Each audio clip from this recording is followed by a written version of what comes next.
fantasy sometimes is like pushing you've got the world building, and on top of that, you've got new societal structures. And if you're writing contemporary romance, like all of that's built in, the audience already knows. Um, so sorry, I guess back to your original question. I just love all genres mostly. We'll see how it goes now that I'm going to get published in fantasy and romance. Maybe I'll stick to those. Um, we'll just see how successful they are, or if I have room to try and write something else. But I think either way, I'll be very happy because I've got good ideas no matter which genre I end up in. Hmm. And maybe try your hand at romantasy.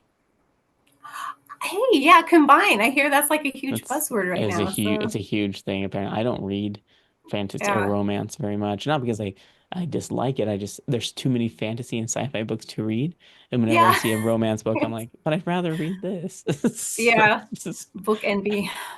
pretty much exactly what it is. So I don't have tons of experience with romance, but I want to, point out one thing that I think a lot of authors forget is most authors, not every author. I've talked to some authors who don't read. Strange concept, but to each his own. I think that's great. Hmm. Most authors find themselves consuming a lot of story, whether that's visual via the movies, TV, or reading, in text format.